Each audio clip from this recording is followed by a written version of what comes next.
ساڵی 2024 بۆ پیاوان ساڵێکی شوم بوو، ئەم ماوەیەش پردەکانی سۆران بۆیان نایەت. سڵاوتان لەبێت. 2024 بۆ پیاوان ساڵێکی خراپ بوو. بەپێی ئامارەکانی یەکێتی پیاوان لە ساڵێکدا 69 حاڵەتی سکاڵا و توندوتیژی جۆراوجۆریان تۆمار کردووە کە دش بە پیاوان کراوە و 12 موچەی پیاوانیش لەلایەن ژنانەوە دەستی بەسەرداگیراوە. بەپێی ئامارەکانی لیژنەکانی بەدواداچوون و تۆمارکردنی کەیسەکان لە ڕێکخراوی یەکێتی پیاوانی کوردستان کە تایبەت بۆ 964 نێردراوە، لە ساڵی 2024 52 حاڵەتی دەرکردنی پیاوانی بەتەمەن لەلایەن ژنانەوە هەبووە.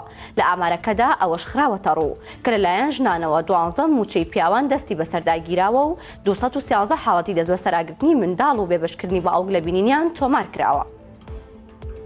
ئەم ماوەیە پردەکانی سۆران بۆیان نایەت. دوێنێ پردەکەی گەلی عەلیباک دوای 10 ڕۆژ چاکرایەوە، بەڵام ئەمڕۆ پردی گوندی شاوراوە پەکی کەوت. ئەمڕۆ دووشەمە پردی شاوراوە کە ڕێگای سەرەکی بەیەکەوە بەستنەوەی کۆمەڵێک گوندە بە شاری سۆرانەوە تەمپلێتێکی شکاوە و بەهۆیەوە هاتوچۆکردن لە پردەکە پەکی کەوت. فەرزەنگ لاوکە بەڕێوەبەری ناحیەی دیانە بە 964 وت.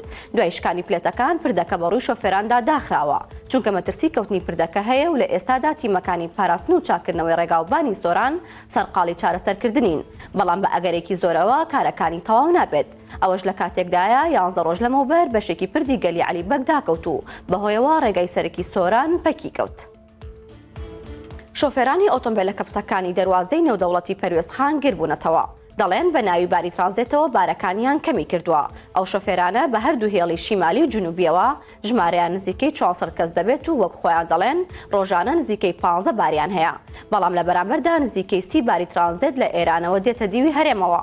وەک باسی دەکەن ترانزیتەکان شۆفێرە ئێرانیەکان خۆیان دەهێن و ڕێگەنادان کەپسەکانی دیوی هەرێم بە بیانووی ئەوەی بارەکانیان شوشەن و دەشکێن بیانگوازنەوە. هەر بۆیە لە بەیانی ئەمڕۆوە ڕێگەیان لە هاتنە ناوەی ئۆتۆمبیلە کەپسەکان گرتووە و ڕێگەیان نەداوە داخلی هەرێم ببن. شۆفێرەکان داوا دەکەن ڕێگەیان پێ بدرێت بارە ترانزیتەکان بگوازنەوە. وەک خۆیان دەڵێن بەرپرسیارەتی شکاندنی بارە شوشەکان هەڵدەگرن ئەگەر بەو بیانوە پێمان نادرێت. هەرچەندە ئاهەنگەکانی لەدایکبوونی حەزرەتی مەسیح لە جیهاندا 26 مانگی ڕابردوو تەواو بوون، بەڵام ئەرمەنیەکانی هەرێمی کوردستان ئەمڕۆ ئاهەنگی لەدایکبوون دەگێڕن. ئەرمەنیەکان باوەڕیان وایە حەزرەتی مەسیح لە 6 کانونی دووەم لەدایک بووە، نەک 25 کانونی یەکەم. بۆیە هەموو ساڵێک لەم ڕۆژەدا نوێژ دەکەن و جەژن دەگێڕن. لە هەرێمی کوردستانیش ئەرمەنیەکان ئەمڕۆ لە کەنیسەی مریەم عەزرا لە زاخۆ کۆبوونەوە و بۆ بۆنەوە ئاهەنگیان گێڕا و ڕێوڕسمەکەیان ئەنجامدا و جەژنەکەیان لە یەکتر پیرۆز کرد. باڵە بەڕێزان سەرنجتان بۆ هەواڵێکی تر ڕاکێشم لە ماڵپەڕی 964. ئەمڕۆ پارێزگاری هەولێر بڵاوکراوەیەکی بڵاو کردوێتەوە تێیدا باز لەوە ئاکات لە دوای سووتانی 227 دوکان لە ناو بازاری قەیسەری هەولێر کە لە 5/5 2024 ئەم دوکانانە سووتان و لەگەڵیشە 7 کۆگا سووتا.